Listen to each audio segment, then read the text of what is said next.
All right, we're in Revelation 17. Hopefully if you weren't here last week, you had a chance to watch the video, basically of chapter 17, mostly 18, and some of the ideas of where John is getting his ideas from in the Old Testament. So today we're going to try to go through starting 17, go verse by verse, and see how it goes from there. So feel free to jump in and ask questions as we go. So then one of the seven angels who had seven bowls came and said to me, "Come, I will show you the judgment of the great prostitute, who is seated on many waters, with whom the kings of the earth have committed sexual immorality, and with the wine of whose sexual immorality the dwellers on earth have become drunk." And he carried me away in the spirit into the wilderness, and I saw a woman sitting on a scarlet beast that was full of blasphemous names, and it had 7 heads and 10 horns. And the woman was arrayed in purple and scarlet, and adorned with gold and jewels and pearls, holding in her hand a golden cup full of abominations and the impurities of her sexual immorality. And on her forehead was written the name of the mystery, Babylon the Great, mother of prostitutes and of earth's abominations. And I saw the woman drunk with the blood of the saints and the blood of the martyrs of Jesus. That's a whole lot of mouthfuls right there. Anybody have any comments, observations on that? Yeah, I have one. Go for it, Travis. Just reading that, it sounds like this is like one of the worst kingdoms, worst powers the world has seen. Just read that. Yeah. But if we keep in mind that these are empires and there are, what's the word? There are combined of all these empires and everything. But just think about, things that are abomination to the Lord: pedophilia, porn, rape, murder, and no justice, injustice.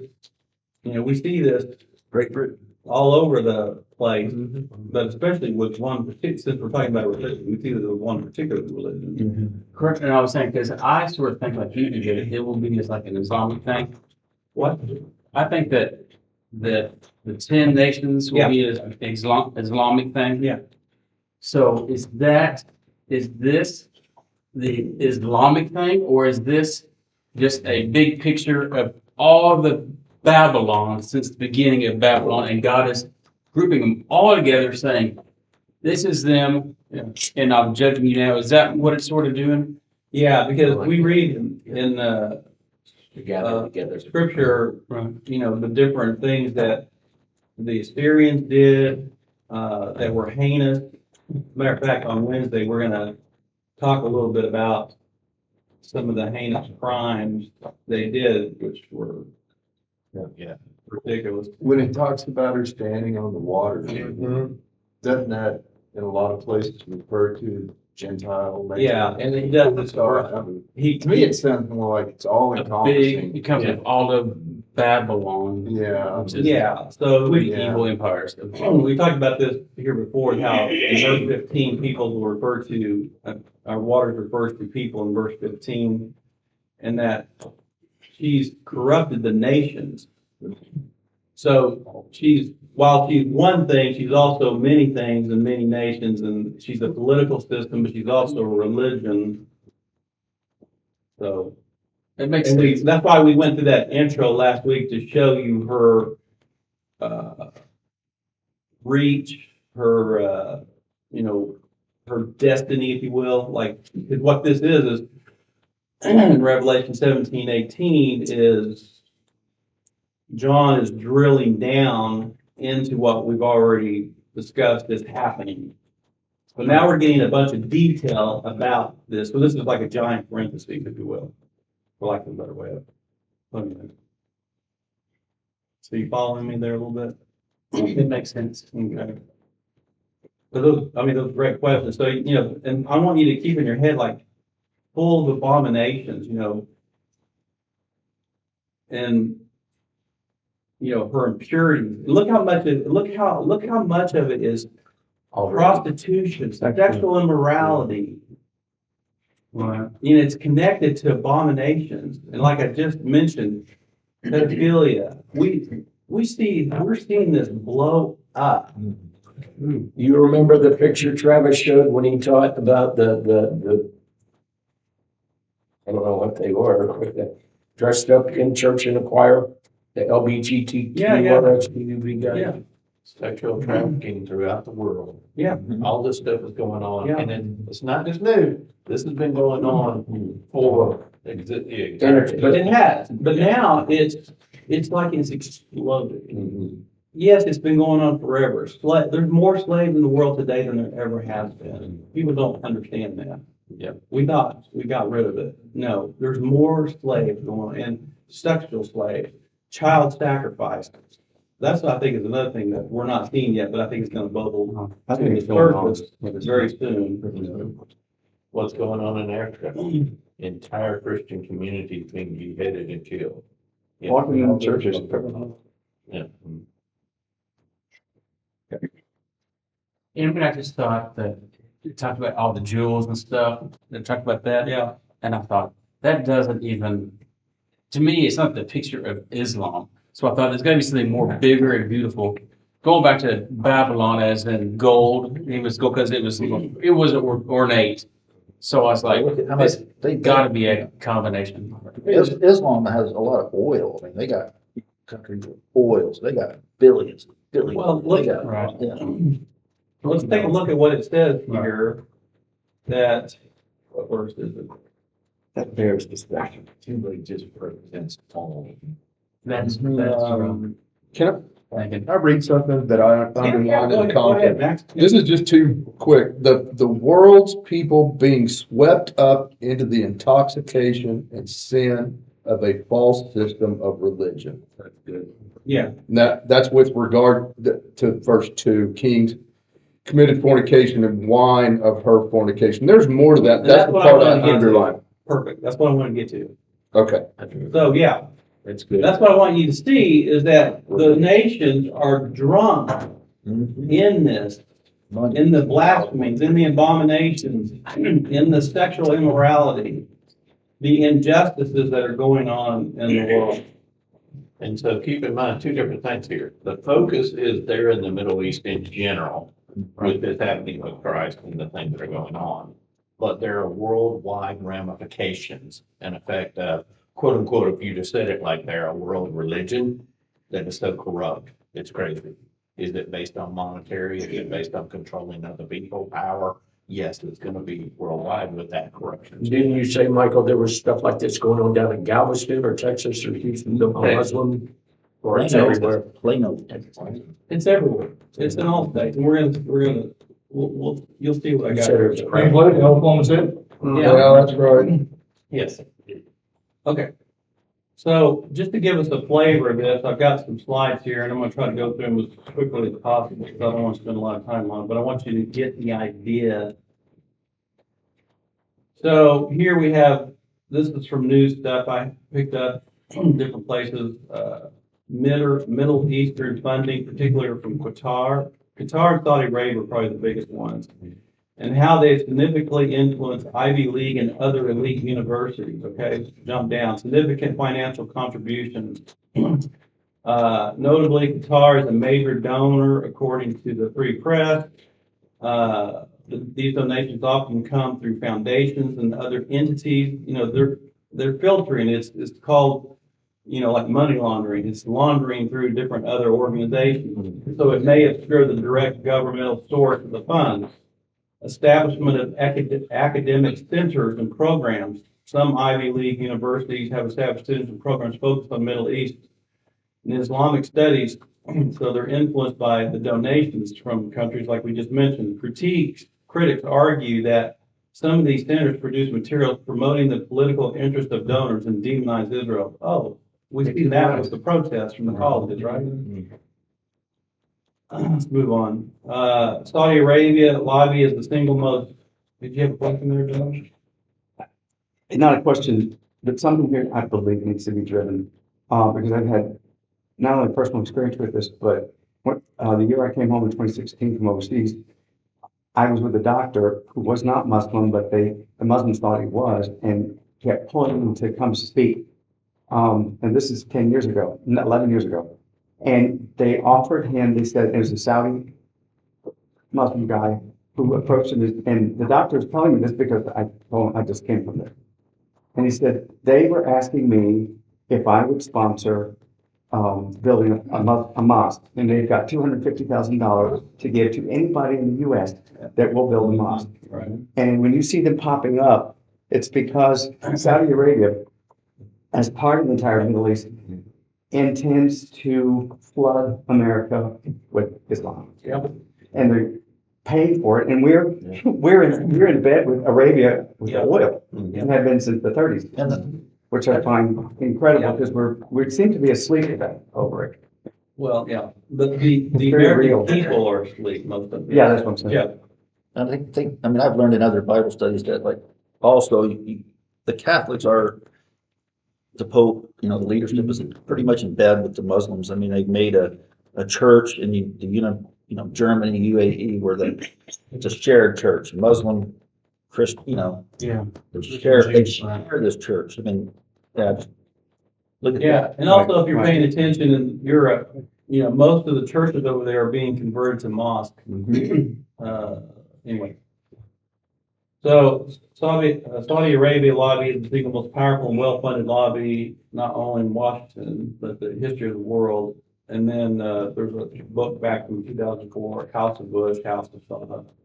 Any Washington bureaucrat there in yellow with a room temperature IQ knows that if he stays on the right side of the Saudi kingdom, some way or another, he'll be able to finagle his way to feed at the Saudi trough. Hollywood is also promoting, Saudi Arabia is involved with them, getting them to put them in a good light. You don't see any more terrorist movies about Muslims, as an example.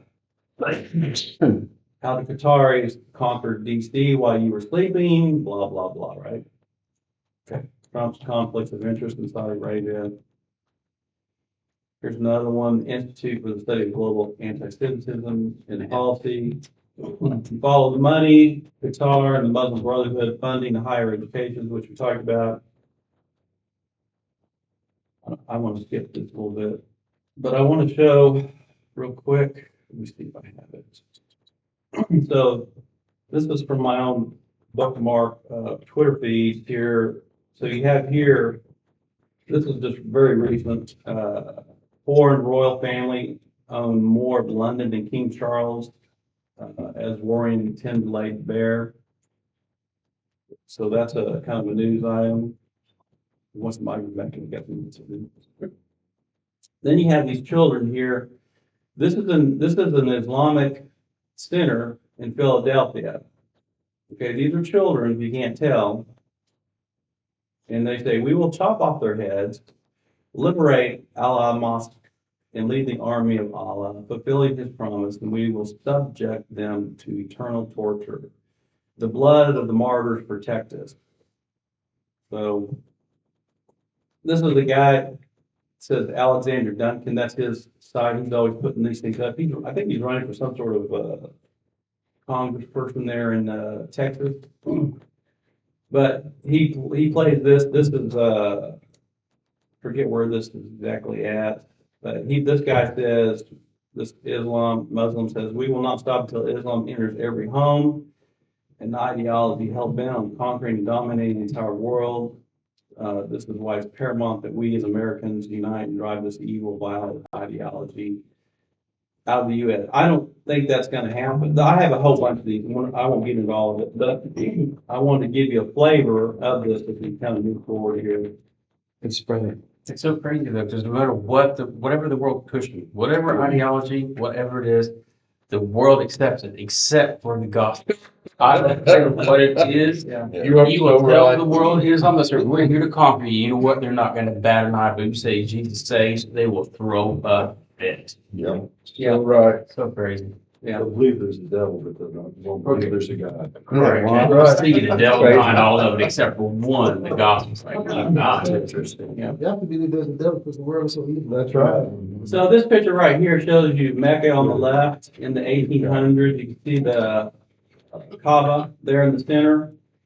And then what looks like today is they're building more. Now they're finished building, but you can kind of see what it used to look like and kind of what it looks like now to help with all the pilgrimage, they have, which is a copycat of what will happen in the millennium when people go up to Jerusalem every year. It's just, they copy everything out of the Bible. Right.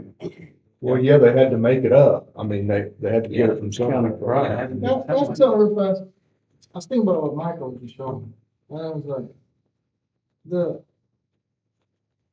Christianity, I think in America, You don't know. there's too much freedom for religion, I believe. Because when you say you have freedom to choose whatever religion you want to choose, it allows room for everyone to force whatever they want to force. That's a good. Well, we don't allow the religion of child sacrifice. I understand. Yeah, I'm just saying, I agree with you. We The point shouldn't, is, they can still do it. and there's hide certain it, things we hide it. shouldn't allow. The fact that it's allowed, and another thing I want to say is, I have a gay friend, right? And I blame this on most of the Christians, though, to be honest with you.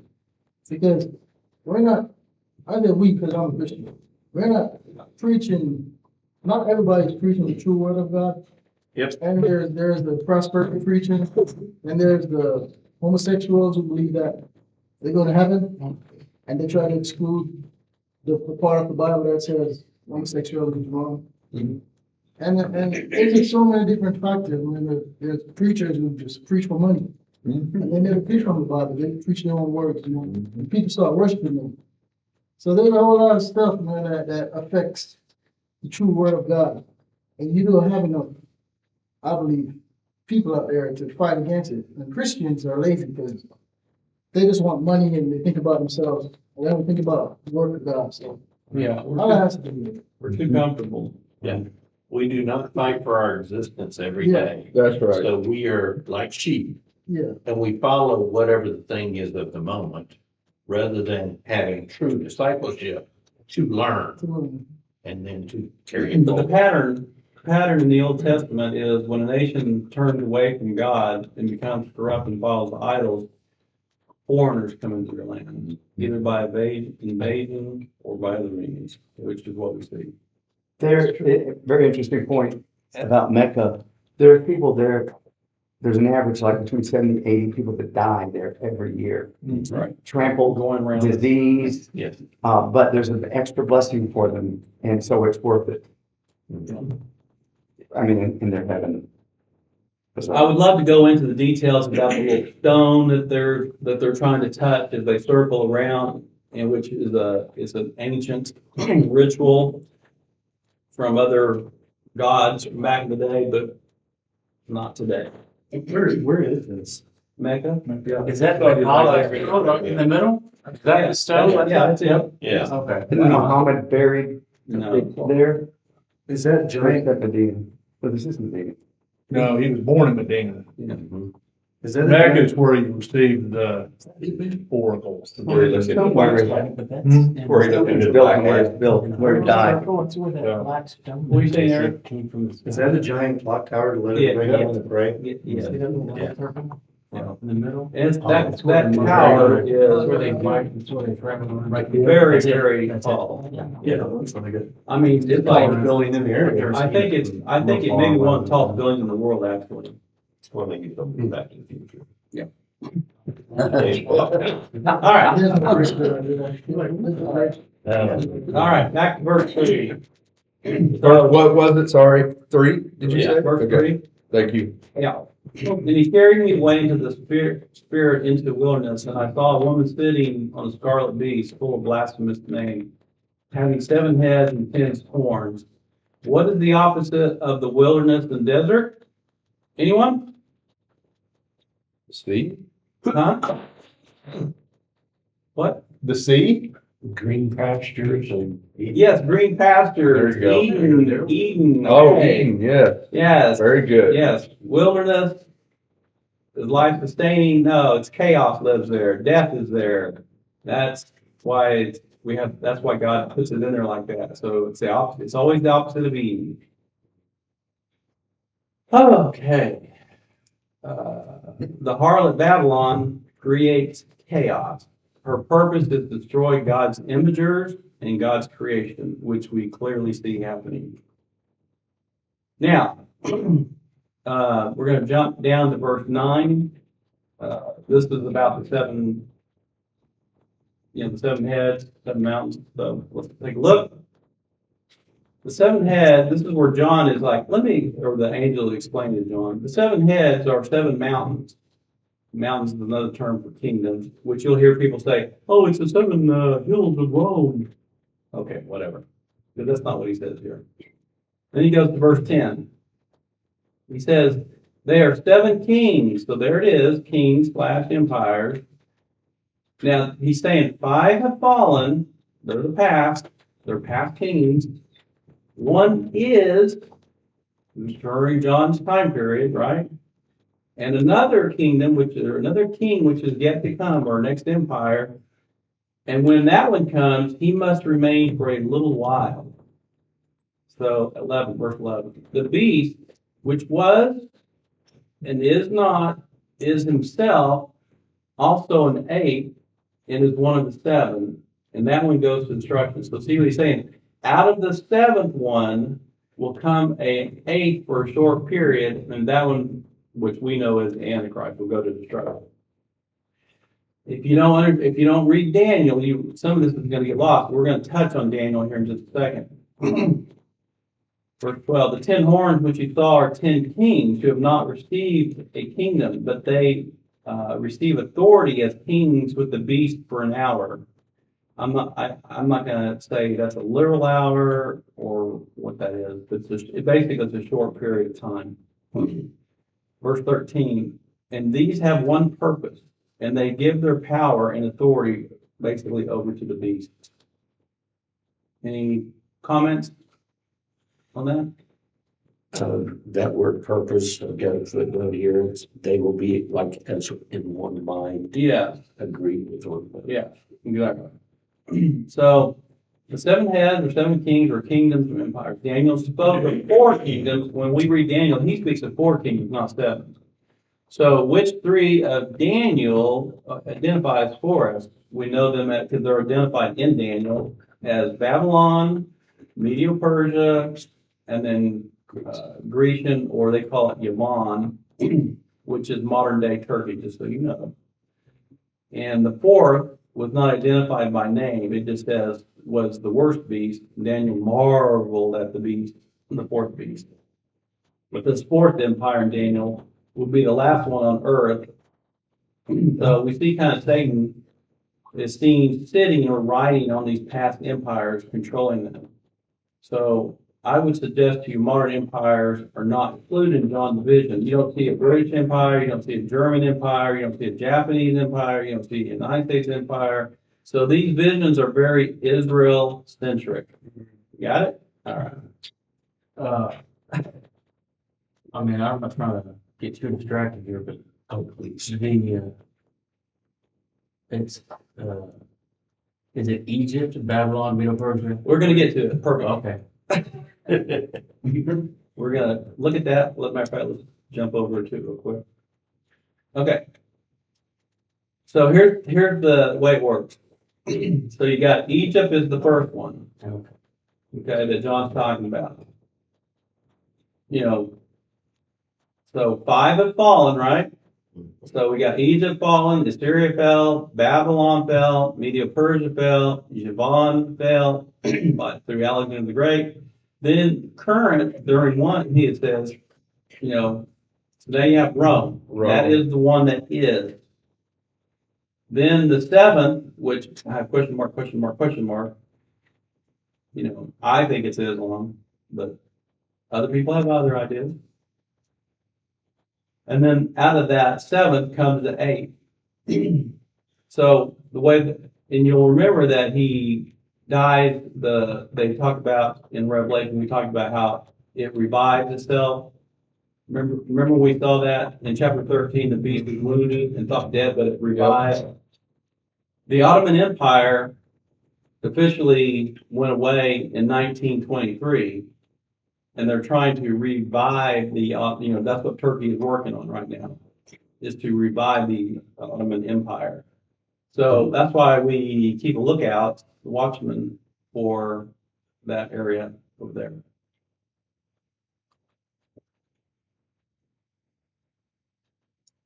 Okay. So a natural question, I think, is why does John see 7 beasts versus Daniel's 4 beasts?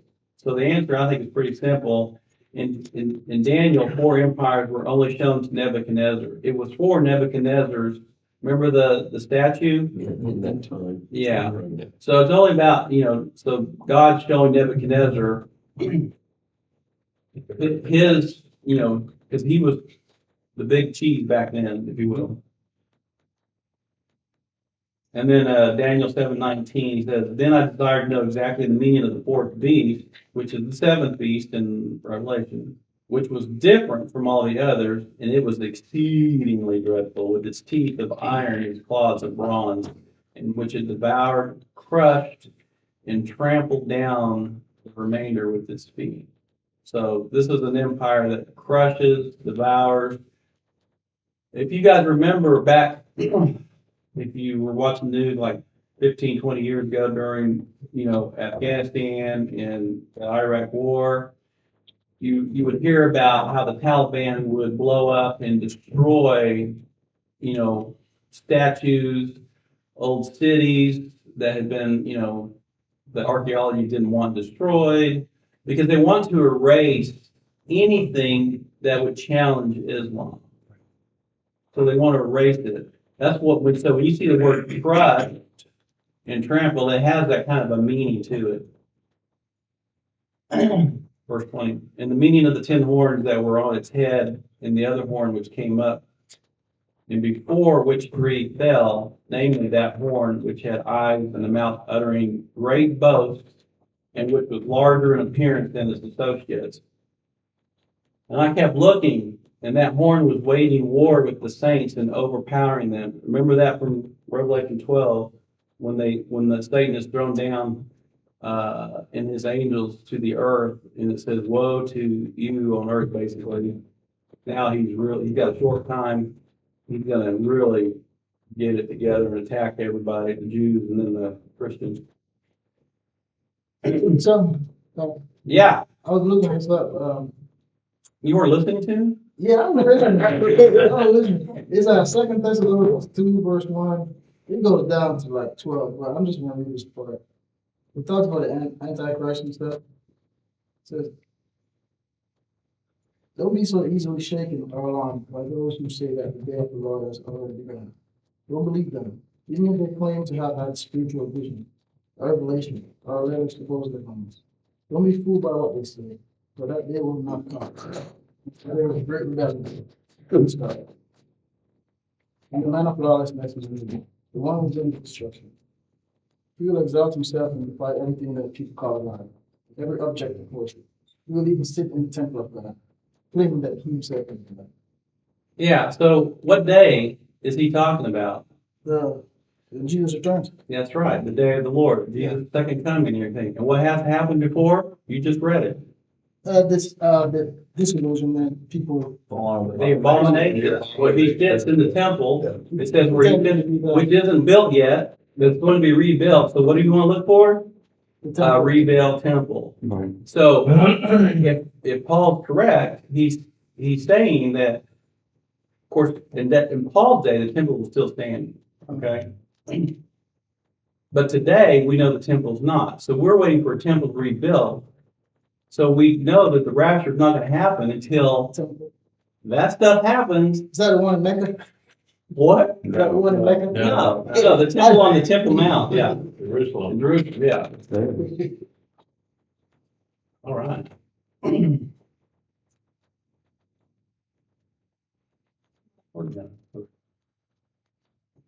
And then we talked about this, the waters which you saw, this is the angel explaining to John, the waters which you saw where the harlot sits are peoples and multitudes and nations and tongues. So every nation basically partaking of all this harlotry, if you will, and abomination, which we discussed.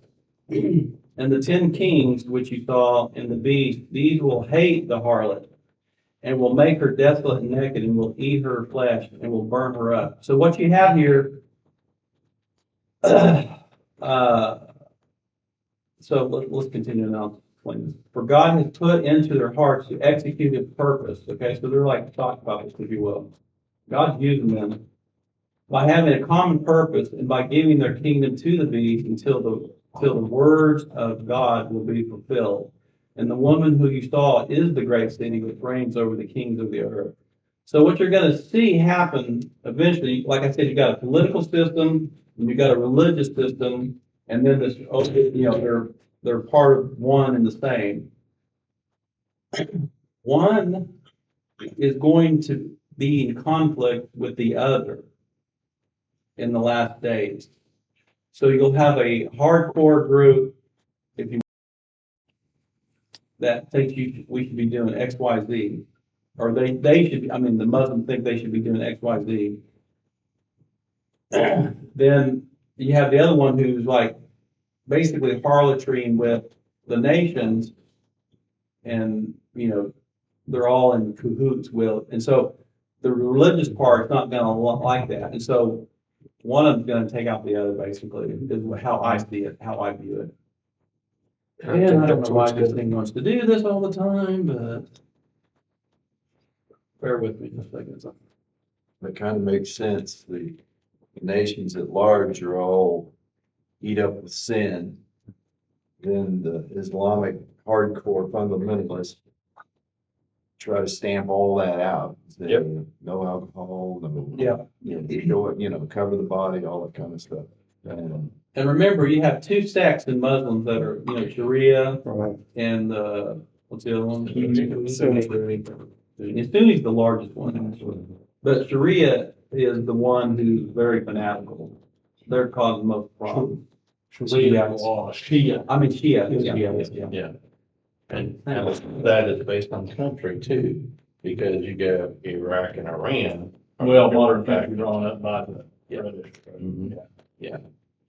So, that leads into country fighting country as well too, but they really are opposed in I significant mean, how ways. does God usually protect Israel too? He has their enemies attack each other.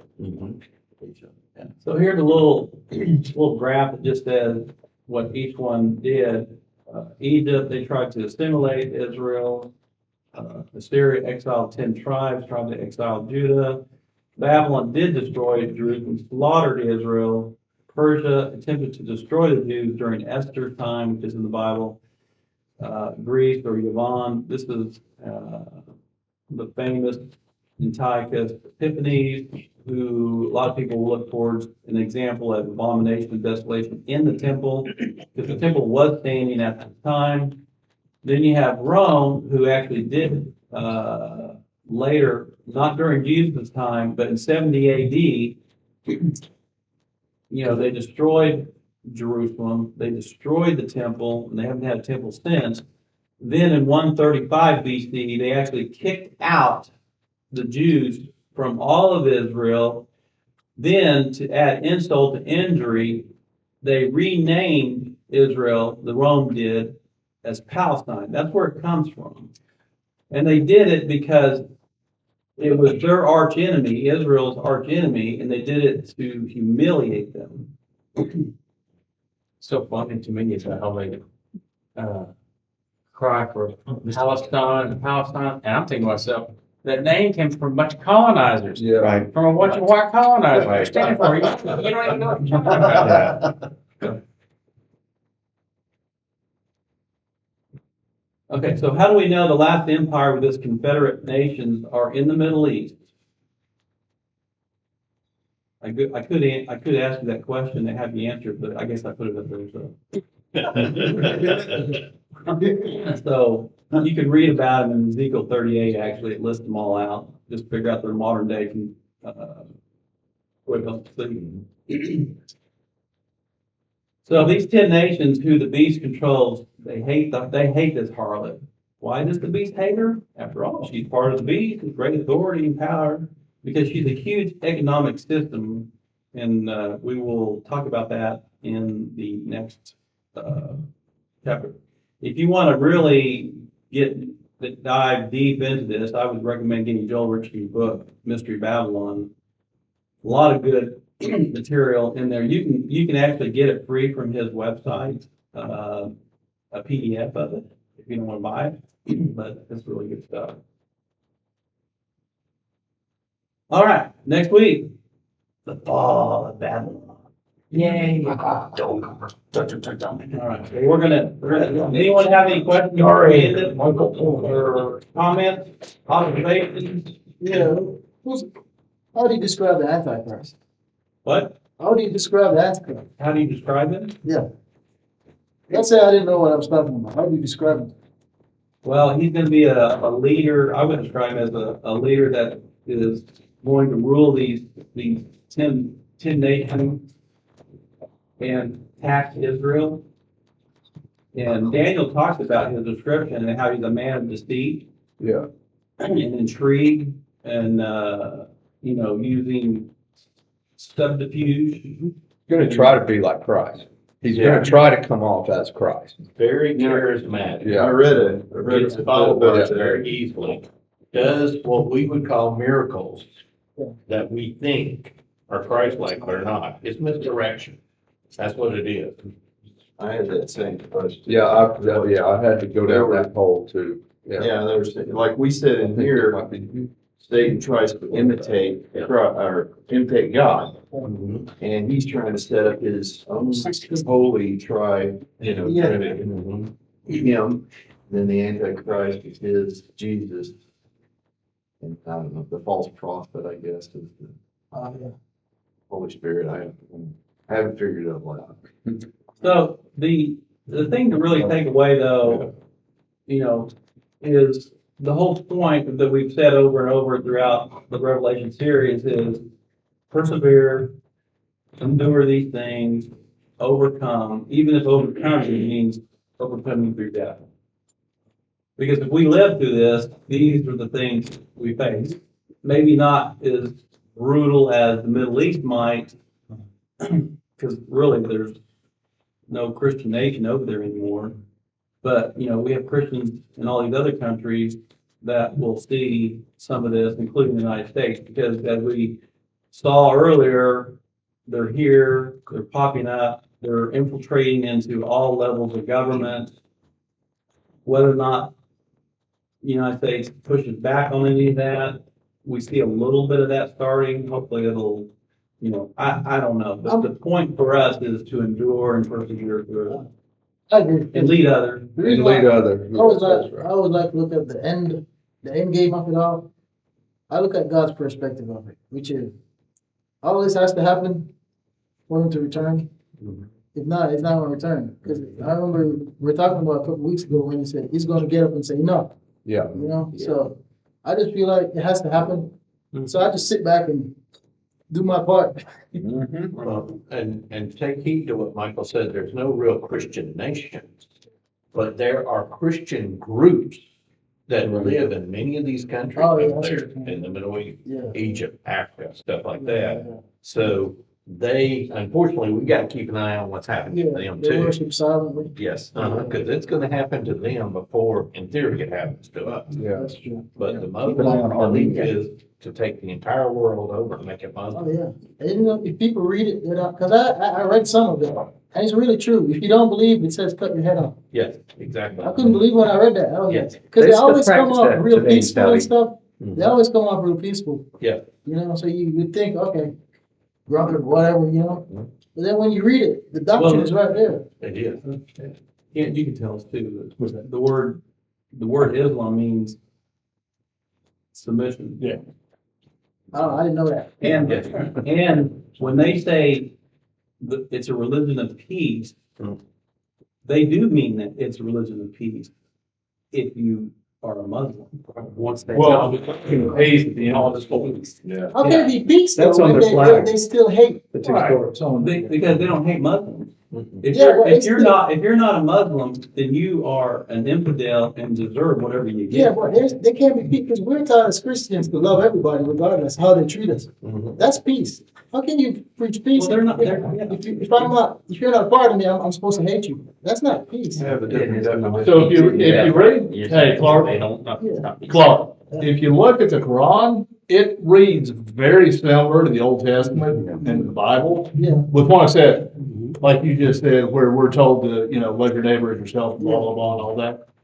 The Quran, I'm gonna just kind of paraphrase here, but throws in the phrase, as long as they're a Muslim. So it identifies two groups, us, them. And then have to be destroyed or converted. That's crazy. Yeah. All right, let's, pray and we'll